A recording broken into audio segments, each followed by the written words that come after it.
Bonjour à tous et à toutes. Euh, Aujourd'hui, nous sommes le 27 juin. Je vais rien faire de spécial au rucher. Juste réparer un peu ma connerie parce que j'ai mis cet essaim, je sais pas si on le voit, mais cet essaim en ruche. Et en fin de compte, j'ai mis le fond à l'envers. Donc voilà, je vais rectifier le fond en bois à l'envers, c'était des fonds bois. Je l'ai mis à l'envers, donc je vais le retourner, c'est tout, hein. Ça tourne beaucoup. Donc là, juste un petit topo de mi-saison, j'allais dire. Parce que là, on est fin juin. Si on veut faire encore un peu de miel, il reste un mois. Donc ouais, c'est encore un peu jouable. Là où vous êtes assis, la ruche en production, elle a à peu près rempli 50% de sa hausse. Elle est sur 9 cadres de couvain plein. Elle est sur 9 cadres, hein, de toute façon, mais elle a 9 cadres de couvain. Bien plein et elle a bien quand même commencé à remplir la hausse du haut. Le châtaignier est quasi encore fini, bientôt fini là, dans une semaine. Même pas dans une semaine, dans ce secteur-là, hein, moi je vous parle ici. Après plus haut, à l'endroit du rucher du châtaignier, ça va encore aller un peu plus loin, mais c'est bientôt fini quoi. La ronce, c'est une floraison ici, c'est une floraison quand même assez échelonnée sur l'année, enfin sur la saison, pas sur l'année, ouais, sur la saison. Donc, voilà. Après voilà, ça sera un miel d'été, hein. Ça sera pas un miel de châtaignier ni un miel de ronce, ce sera un miel d'été.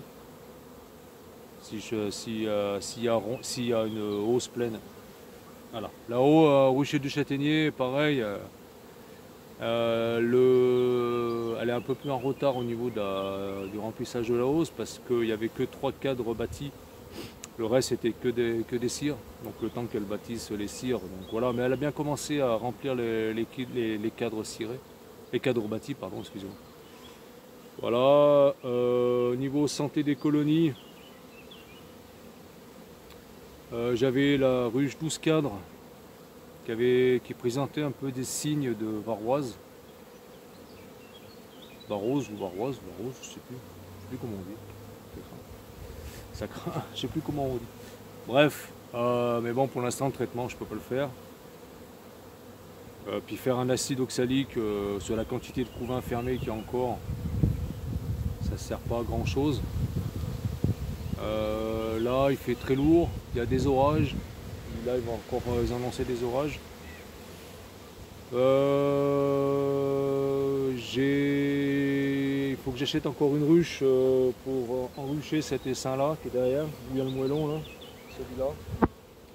Et après en essaim, je n'aurai plus d'essaim enruché dans une ruche 10 cadres. Après ça sera que des essaims avec des rennes au cas où je perds des rennes quoi en fin de compte, hein.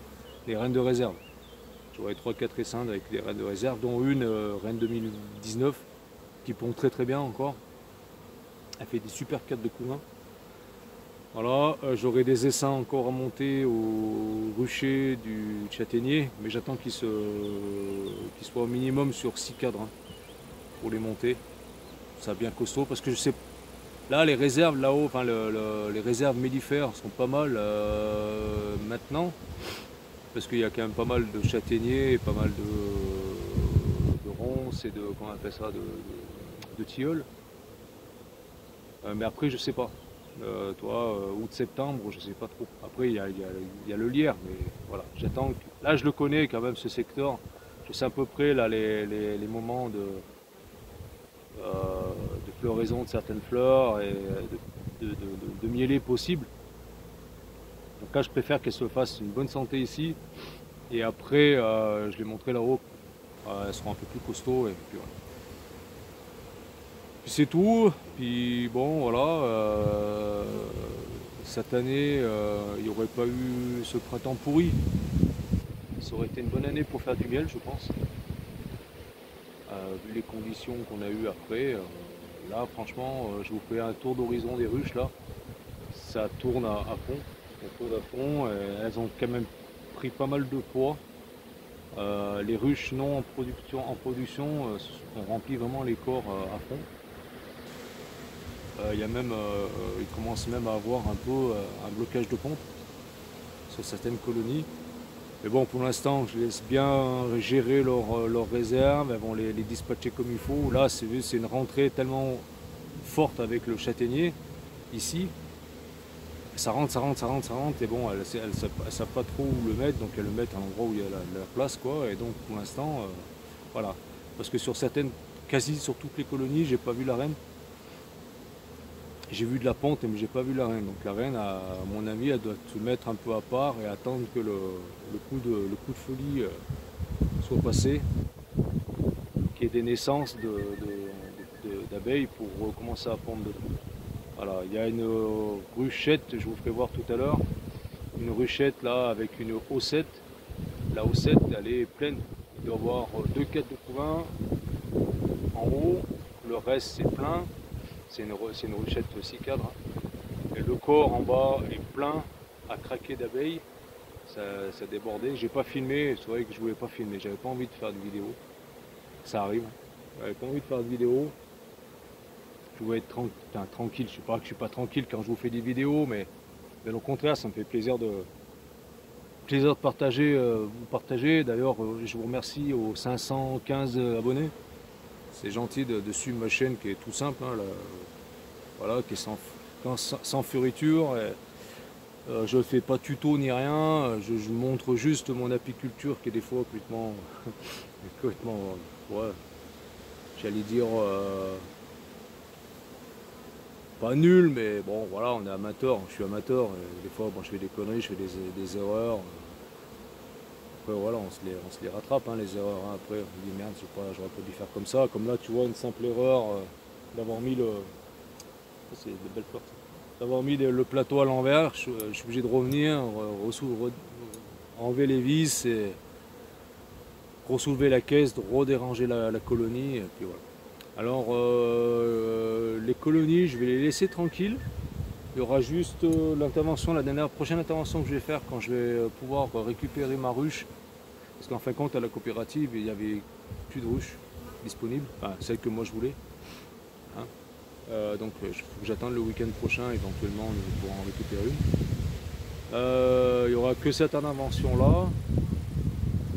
Les colonies en production, je vais les laisser tranquilles maintenant. Parce que bon, la dernière visite, il n'y avait pas de volonté de décémer, hein. Il n'y avait aucune amorce. Et voilà, les colonies, je vais les laisser peinard, hein, maintenant. Les essaims, voilà, les essaims sont costauds, sont bien forts. Elles vont gérer elles-mêmes leurs réserves en pollen et en nectar. Puis,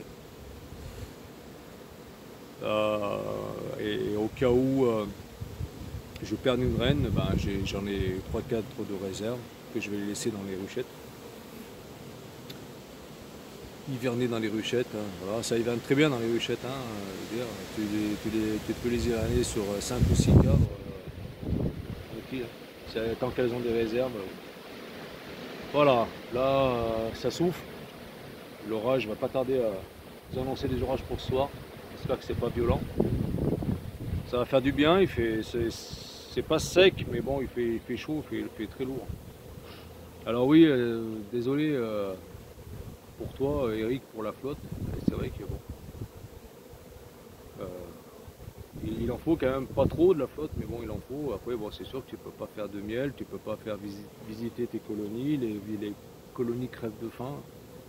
J'ai vu ça au printemps, hein. Moi, les colonies ont failli crever de faim, hein. Cette saison, je crois qu'elle est complètement dingue, cette saison.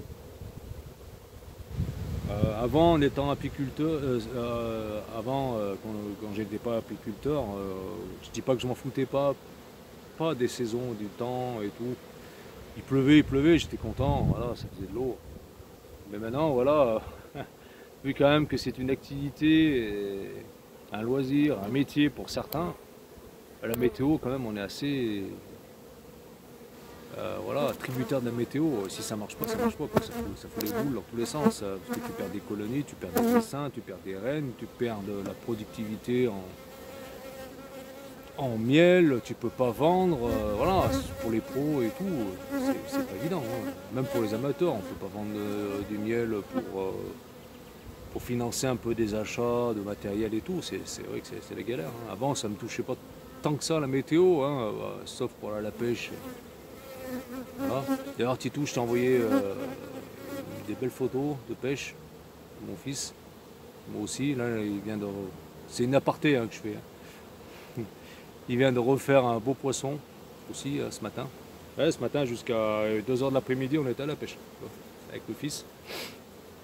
Alors, il faut profiter des bons moments, hein, de tous les bons moments qu'on peut avoir. Hein. Voilà.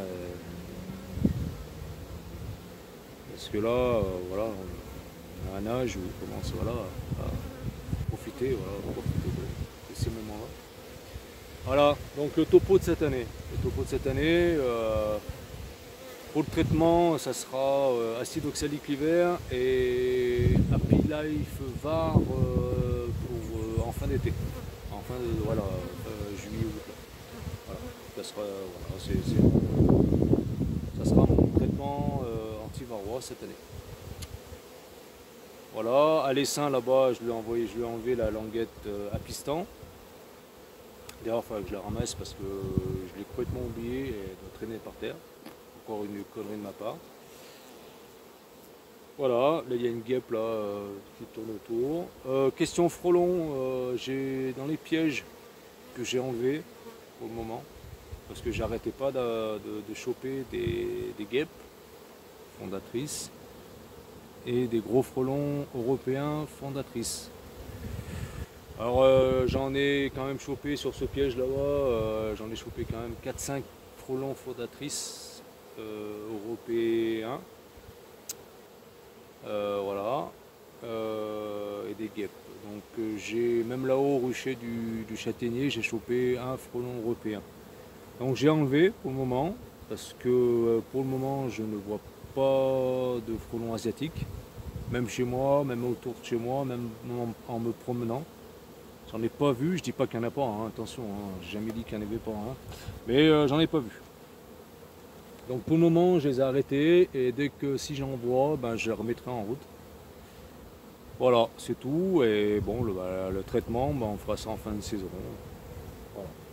Donc on va faire le tour du rucher, vite fait. Je vais vous prendre avec moi, ça va bouger un peu. Voilà. Voilà, donc les colonies, ça c'est la colonie en production, hein, ça tourne. Hein. Pas mal. Alors j'ai ouvert les portes, hein, pour ceux qui me disent « Ah, t'as pas encore ouvert les portes ?» Moi, franchement, avec les portes fermées, elles travaillent. Hein. Alors, ça c'est la divisible. Costaud la divisible, hein. Je veux dire, c'est con, j'ai pas filmé, mais franchement, les costauds est très belle et tout, belle ponte et tout, voilà. Celle-là, pareil, j'ai pas vu la reine, il me semble pas que j'ai vu la reine, non, j'ai pas vu la reine. Ça, c'est les seins que j'ai mis en ruche hier, mais toi, en fin de compte, là, tu vois, c'est, j'ai pas mis au, en fin de compte, ça doit être dessous, hein. Vous avez compris, voilà, j'ai complètement, j'ai réfléchi ça hier soir, qui fait merde, j'ai mis à l'envers.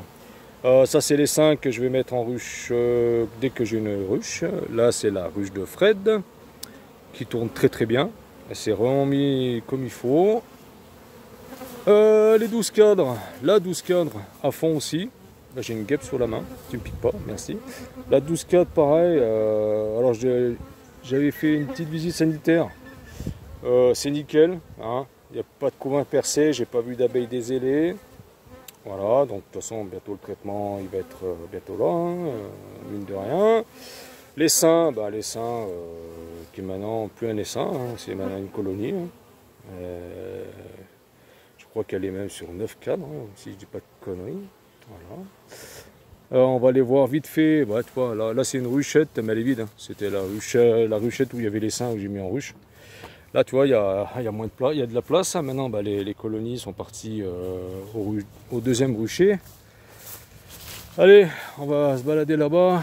Je vais vous faire voir un peu. Et après, je réparerai ma connerie que j'ai fait. Et puis voilà, je rentre. Je vais me poser. Parce que bon, depuis ce matin, à 6 h debout, un dimanche. Pour aller à la pêche avec le merdeux. Avec mon fils là, qui adore la pêche, qui a fait un beau poisson. Titou, si tu veux, je t'enverrai la photo. Encore. Alors voilà. La ruchette que je te dis, que je vous disais là. Elle est blindée. Toi, il y a une haussette en haut. C'est des placards de couvain à donf. Donc voilà. Pareil, bon, elle n'avait pas de cellules, hein. Ni de comment on appelle ça, de petites CA ni rien, mais elle est balèze quoi. Donc je laisse comme ça et elle va hiverner là-dedans. Donc là pareil, ça sera des ruches, des rennes de secours, hein, pour le moment. Là pareil, c'est l'essaim maintenant qui est sur 5 cadres. Elles m'ont bien bâti les surgaufrés, les amorces.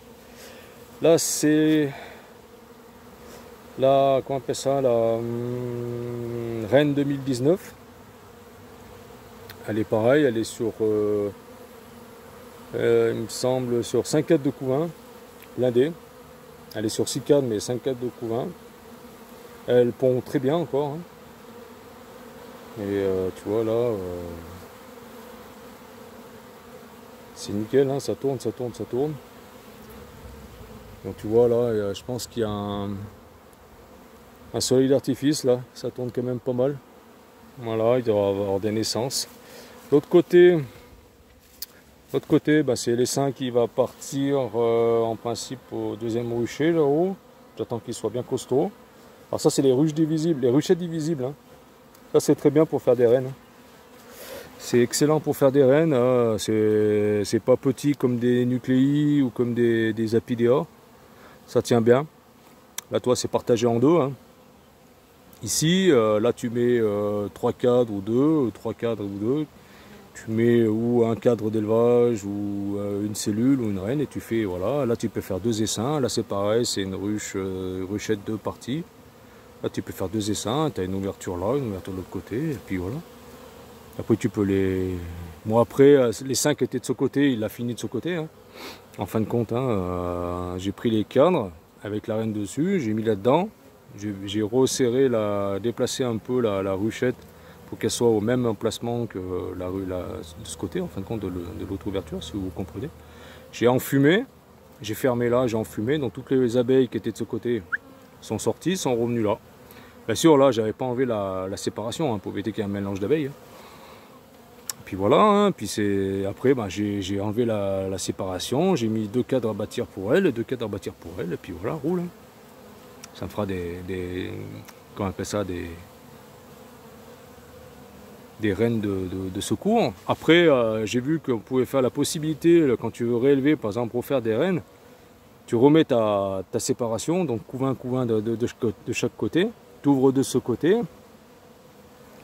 et voilà. Après là, de ce côté, elles vont se sortir orphelines, et c'est reparti, hein. Tu refais un élevage avec une ruchette de parties, et puis voilà. Tout simple. Voilà. Bon, je vous laisse. Je vais faire ma petite bricole là. Après, si vous voulez, je peux vous faire une petite vidéo dessus, hein. Bon. Je vais soulever la caisse, hein, je vais la poser sur le toit, je vais retourner